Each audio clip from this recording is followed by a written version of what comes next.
Okay, so today kita akan sambung pembelajaran kita. Okay, kita akan sambung dengan Newton-Raphson method ataupun short form saya akan guna NRM. Okay, so before we proceed, let's look at one graph. Okay, for example, I give you this graph. Okay, this is my fx. Okay, so the root of fx adalah di sini. This is the root of fx. Okay, so kalau sebelum ni kita nak tengok iteration, kita akan vertical to the graph, horizontal to the line, vertical graph, horizontal line. Okay, so now untuk Newton-Raphson kita akan guna vertical graph and tangent. Okay, so kita akan pergi vertical kepada graph and then kita akan pergi kepada tangent. Okay, so katakan this is my starting point, this is my starting point x0. So if I go vertical, here saya akan ada koordinat x0, f x0 sy. Ini adalah x koordinat saya, ini adalah y koordinat saya. So x0, this is my x coordinate, this is my y coordinate. So apa yang kita guna? Vertical to the graph and then kita akan guna tangent. Okay, so let's draw the tangent here.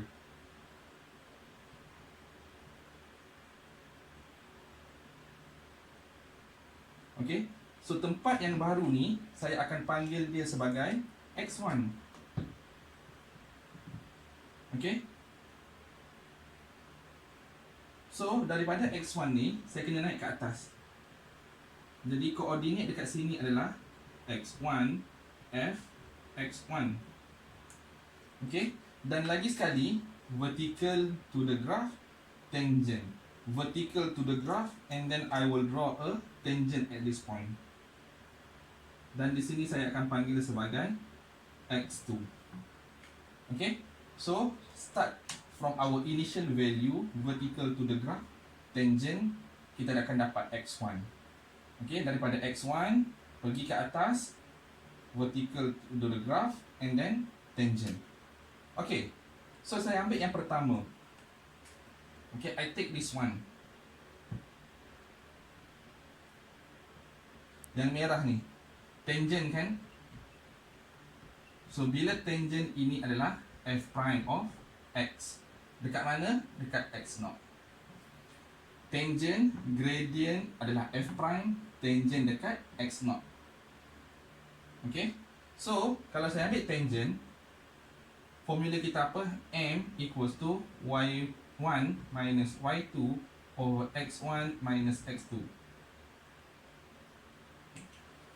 Okay, so saya ambil yang pertama, gradient kan? Gradient adalah f prime x0 equals to y1. Yang mana y1? Yang atas ni lah. This is my y coordinate. F x0 minus, saya nak pakai this coordinate.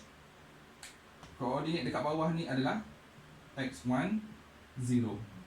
So f x0 minus 0 over x minus x. So x dia adalah x0 minus x1. Okay, so sekarang saya nak rearrange yang ni naik ke atas. So x0 minus x1 equals to f x0 over f prime. Okay, and then saya pindahkan. Okay, x0 minus f x0 over f prime equals to x1, dan saya susun balik x1 equals to x0 minus f x0 over f prime x0. Okay, itu adalah saya ambil gradient yang pertama. Saya nak cuba dengan gradient yang kedua pula. Gradient yang kedua ini adalah f prime dekat mana? Dekat x1 equals to y minus y. So this is the y fx1 minus y dekat sini adalah 0 over x tolak x. x1 minus x2. So rearrange x1 minus x2 equals to fx1 over f prime x1. Therefore, my x2 equals to x1 minus fx1 over f prime x1. Okay. So kalau saya tengok pattern dia, kanan x0, kiri x1. Kanan x1, kiri x2. Dia makin naik. Daripada 0 jadi 1. Daripada 1 jadi 2. So, okay, saya padam ya. Okay. So, our Newton-Raphson formula, okay, we can write the formula. Therefore, Newton-Raphson formula, okay, xn plus 1, xn minus fxn over f prime xn. Okay, dan this formula will be given to you in exam. This formula akan diberi kepada awak dalam exam. Jangan risau. So kalau kita tengok kita nak cari the next one, kita kena guna the previous one. Okay. Ada x0, cari x1.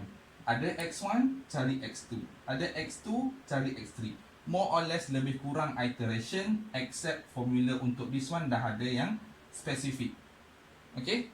Ini adalah formula untuk Newton-Raphson method.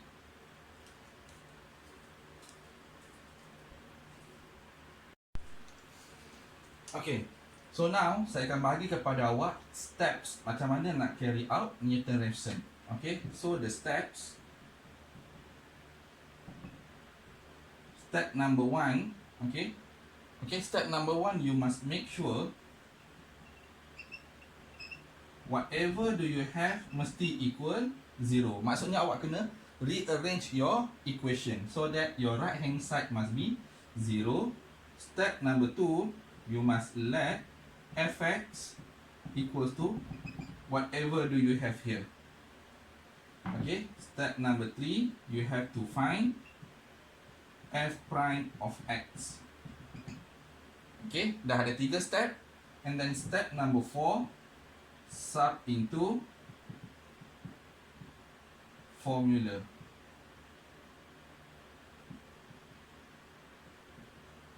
Okay, Newton-Raphson formula, which is this one will be given to you. Don't worry, if you don't remember, it's okay, but you must know how to use it lah. So xn plus 1 equals to xn minus fxn over f prime. Okay, ini adalah formula of Newton-Raphson. Okay, itu adalah step number 4. Step number 5. Okay, step number 5, you must do substitution at least 2. Okay, mesti ada 2 substitution dan juga working 2 dp extra. Mesti ada 2 extra dp daripada yang required. Kalau soalan minta 2, working 4. Kalau soalan minta 3, working 5. Okay, so number 6, okay, adalah we stop exactly when 2 same. Okay, sama macam iteration. Once you have this formula, the rest sama macam iteration. Yang bezanya hanyalah f prime sahaja. Awak kena cari f prime, and then you will sub into this formula. Okay, so beza dia hanya di sini sahaja. This is the extra that you need to do. The rest are the same, sama macam awak punya iteration. And remember, for your conclusion,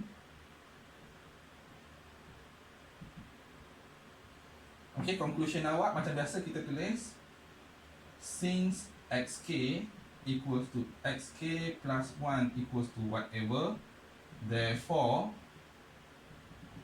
the root is, okay, x equals to your answer, and remember must have berapa dp. Okay, for example, berapa dp. Kalau 2dp, 2dp lah. 3dp, 3dp. Okay, so apa yang penting dekat sini, make sure equal 0. Must. Okay, kalau iteration yang awak belajar sebelum ni, awak kena buat X as subject and then the rest dekat kanan. This one, you must, right hand side must be 0. Lebih kurang macam IVT. Right hand side must be 0 and then let fx. These two steps sama macam IVT, and then awak kena differentiate fx awak and then sub in the formula. Mesti tunjuk sub working 2. Yang lain sama macam iteration. You stop when exactly to same, and conclusion awak adalah since sk equals to sk plus 1 equals to y, therefore the root is berapa. Okay, dan saya bagi kepada awak something extra dekat sini. Note, when Newton-Raphson method fails. Kalau soalan tanya when Newton-Raphson method fail, yang pertama fxn undefined. Yang kedua, f prime of xn equal 0. Okay, kalau soalan tanya bila Newton-Raphson method ni akan fail, dia akan fail bila fx undefined. Kenapa fail? Fx undefined, dekat atas ni undefined. So bila undefined, tak boleh dah kita carry out Newton-Raphson. Bila dia akan fail? F prime 0. We cannot have 0 as our denominator. So bila dia fail, yang pertama numerator ni adalah undefined, yang kedua denominator ni 0. Okay, so itu kalau lah soalan tanya when Newton-Raphson method will fail. Okay, so jawapan dia fx undefined, f prime 0. So ini adalah step yang awak kena ikut in order for you to carry out Newton-Raphson method.